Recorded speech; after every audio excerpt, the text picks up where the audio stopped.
เรื่องผีปอบสิคุบกินลูกไผเรื่องนี้แม่ข้อยก็เล่าให้ฟังคือเก่าสบายดีคืนนี้พบกับสีพูดผีลาวเทิงทุกคนพร้อมมาฟังเรื่องร้อนๆกันหรือยังถ้าพร้อมแล้วก็มาฟังกันเลยเรื่องเล่านี้แม่นอยู่แขวงสวรรณเขตเมืองจำพรเรื่องนี้แ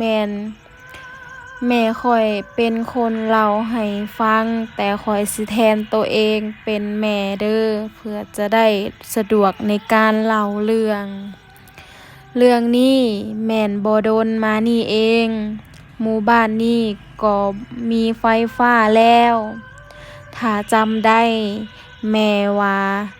ข้อยเกิดได้อายุ6 ปีแล้วอายุเท่ากันกับอายุลูกของลูกไผ่ปอบนางนวล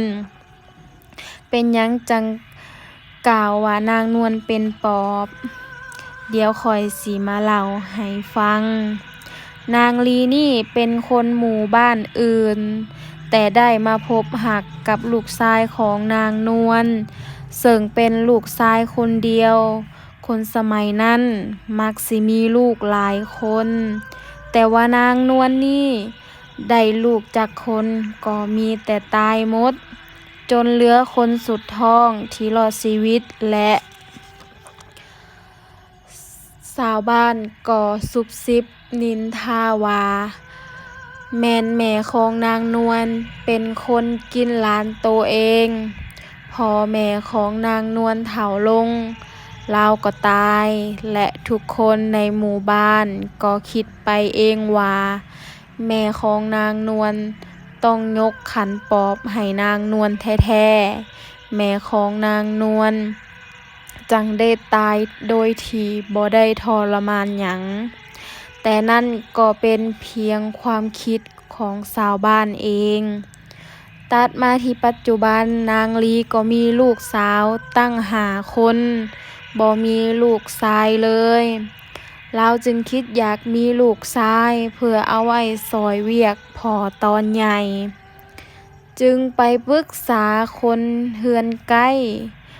พอโอ้ลมกันได้สักพักป้าเจียกคนที่อยู่เฮือนใกล้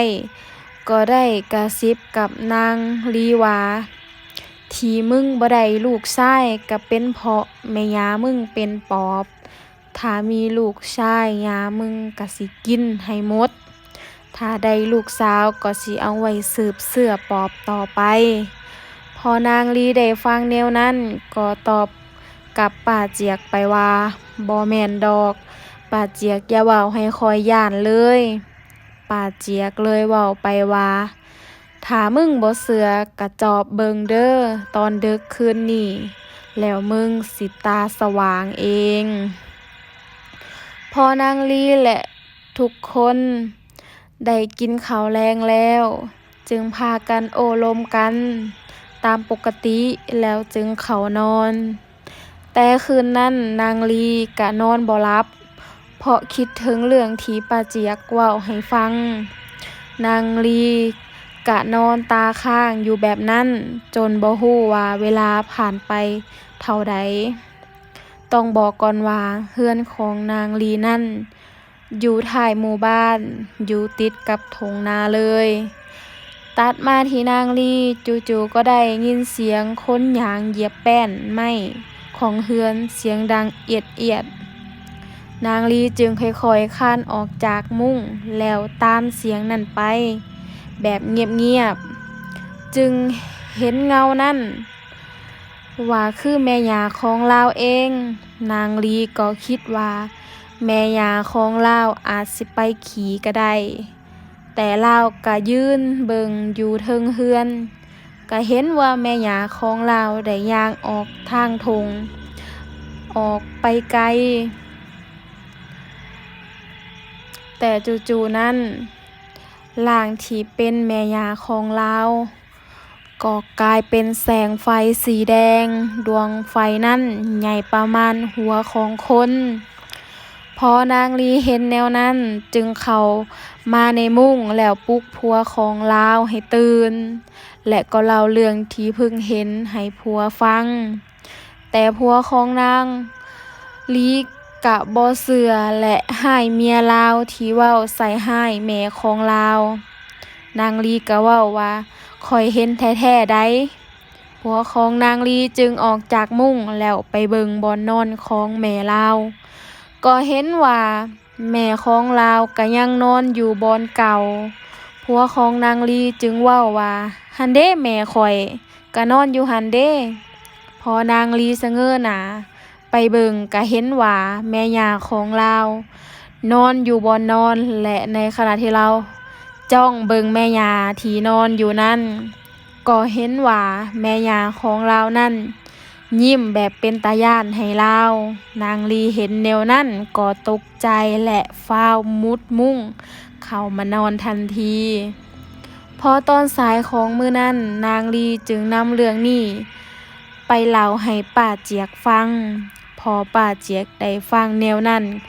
ก็ตบเข่าดังเปี้ยเลยหั่นกูว่าแล้วบัดที่นี่เสือกูได้หรือยังเรื่องนี้กะแพร่กระจายทั่วหมู่บ้านจนมาเข้าหูผัวของนางลีและแม่ย่าของเราผัวของนางลีกะฮู้ทันทีว่าแม่นเมียตัวเองได้เอาเรื่องนี้ไปเล่าให้ชาวบ้านฟังก็ได้ต่อว่าเมียของเราอย่างนักและได้ผิดกันคืนนั้นกะได้นอนแยกกันผัวของลาวได้ออกนอนข้างนอกส่วนลูกๆของลาวกะนอนอีกห้องหนึ่ง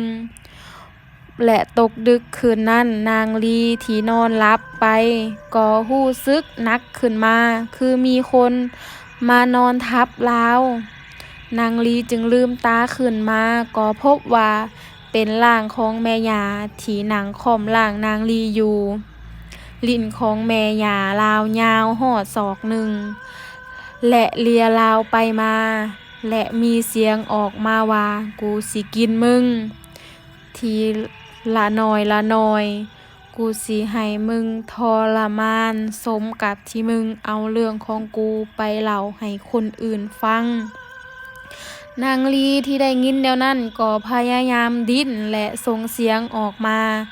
แต่ทุกคนในเฮือนก็บ่ลุกขึ้นมาคือกับว่าทุกคนถูกมนต์สะกดและหลับไหลแบบบ่รู้สึกหยังจนนางลีสลบไปตื่นมาตอนเช้านางลีก็นอนจับไข่แต่บ่กล้าเล่าให้ผัวฟังเพราะแนวใดผัวนางลีกะคงบ่เชื่อตนจึงได้เก็บเรื่องที่เกิดขึ้นมื้อคืนนี้ไว้ในใจแต่ละคืนนางลีต้องเจอแบบนี้ทุกคืนจนจ่อยลงและเจ็บปวดทั้งห่างกายนางลีจึงขอผัวเมื่อยามบ้านผัวลาวก็อนุญาตและไปส่งเมียเมื่อบ้านเกิดของนางลีกับลูกสาวผู้สุดท้องเอาเมื่อเฮือนนำพอเมื่อฮอดบ้านลาวแล้วนางลีก็พาวนำเรื่องนี้เล่าให้พ่อแม่ของลาวฟังพ่อแม่พอได้ยินเรื่องที่นางลีเล่าให้ฟังก็ได้พานางลีไปหาหมอธรรมจึงเอาเบี้ยแก้และปัดเป่าสิ่งบ่ดีออกไปและหมอธรรมยังเว้าอีกว่าห้ามให้นางลีกลับไปหมู่บ้านนั้นอีกถ้าบ่อยากตายนางลีก็ได้รับฟังและเฮ็ดตามที่หมอธรรมบอกและให้พ่อแม่ของนางลีไปรับลูกอีก4 คนมาอยู่นำโดยให้เหตุผลว่าสิให้หลานไปเล่นอยู่บ้านอาทิตย์หนึ่งผัวของนางลีก็บ่คิดหยังหลายลูกไปเล่นบ้านเกิดเมียอาทิตย์เดียวกลับมาพอเวลาผ่านไปอาทิตย์หนึ่งก็แล้วเดือนหนึ่งก็แล้ว2 เดือนผ่านไปก็แล้วลูกและเมียก็บ่มาจักเทื่อลาวเลยตัดสินใจไปนำเมียลาวอยู่บ้านแต่นางลีก็บ่เมื่อนำผัวนางลี จึงถามว่าเป็นหยังคือบ่เมื่อนำนางลีจึงเล่าทุกอย่างให้ผัวฟังแต่ผัวของเลาวกะบ่เชื่อนางลีจึงบอกผัวเลาวไปว่าถ้าเจ้าบ่เชื่อเจ้าเมื่อเฮือนไปแล้วตอนดึกอย่าลืมลุกมาจอบเบิ่งแม่เจ้าเด้อสิได้ตาสว่างพอผัวนางลีเมื่อฮอดเฮือนตกมาคืนนั้นเลาวก็เฮ็ดตามปกติบ่ฮู้ว่าเวลาผ่านไปเท่าใดจู่ๆนั้นก็ได้ยินเสียงแม่เจ้าของย่างลงจากเรือนเลาวจึงออกจากมุ้งไปจอบเบิงก็เห็นแม่เลาวย่างออกไปทางทุ่งนาและจู่ๆนั้นร่างแม่ของเลาวก็กลายเป็นแสงไฟและลอยออกไปไกลอย่างไวในเวลาพริบตาเดียวพอเราเห็นแบบนั้นก็รู้สึกเสียใจที่บ่เชื่อเมียตัวเองคืนนั้นเลาวก็นอนไห้และคิดไปคิดมาจนเช้าพอตอนเช้ามาก็ได้กินข้าวร่วมกับแม่เลาวเลยถามแม่ไปว่าเจ้าบ่คิดฮอดหลานเจ้าบ่เขาก็เมื่อบ้านโดนแล้วใดแม่เลาวเลยตอบว่าเขาคงอยากอยู่พุ่นล่ะบ่ซั้นเขาก็มาแล้วล่ะเลาวเลยเว้าไปว่าบ่แม่นแม่ไปเฮ็ดหยังเขาบ่แม่สิเฮ็ดหยังเขาได้แม่ก็เฒ่าแล้วข้อยเห็นหมดแล้วมื้อคืนนี้ข้อยเห็นแม่ออกจากเรือนตอนดึกๆและกลายเป็นแสงประหลาดนั้นพอแม่เลาได้ยินแนวนั้นก็หยุดไปพักหนึ่งและได้เล่าเรื่องที่ตนเป็นปอบให้ลูกฟังว่าตนต้องจำใจหับขันปอบนำแม่เพราะอยากให้แม่ของตนจากไปแบบบ่ทรมานจึงจำใจหับขันปอบนี่มาและแม่แค่อยากสั่งสอนเมียของลูกที่มันเอาเรื่องของแม่ไปเว้าให้คนอื่นฟังแต่แม่ก็เฮ็ดเกินไปเมียของลูกเกือบตายถ้าบ่เมื่ออยู่บ้านเขาปานนี้ก็คือสิบ่ได้มีชีวิตรอดเลาเลยเว้าใส่แม่เลาว่าสิไปอยู่กับเมียเลาอยู่บ้านพอแม่เลาได้ยินแนวนั้นก็คัดค้านลูกและสิออกไปอยู่คนเดียวและขอให้ลูกได้ไปสร้างเถียงนาอยู่พอตกลงกันได้แล้วและได้เฮ็ดเถียงนาให้แม่ของตนอยู่แล้วเลาก็ไปรับเอาลูกเมียมาอยู่นำและเล่าเรื่องทุกอย่างให้เมียฟังพอนางลีมาอยู่หมู่บ้านนี้ก็บ่เล่าเรื่องนี้ให้ไฟฟังจนมาสนิทกับแม่ของข้อยเลาเลยเล่าให้แม่ของข้อยฟังและได้ย้ำกับแม่ข้อยว่าห้ามนำเรื่องนี้ไปเล่าให้ไผฟังเด้อแม่ข้อยก็ตอบตกลงและได้แต่เล่าเรื่องนี้ให้พวกข้อยฟังปัจจุบันนี้แม่ย่าของนางลีก็มีชีวิตอยู่และเลาก็นอนติดเตียงย่างไปไสบ่ได้นางลีที่เป็นคนเบิ่งย่าเลาก็จบลงไปแล้วฝากทุกคนกดไลค์กดติดตามเพื่อเป็นกำลังใจให้พวกเราได้เฮ็ดคลิปต่อๆไปถ้าไผมีเรื่องร้อนๆก็ฝากให้พวกเรานำไปเล่าได้เด้อ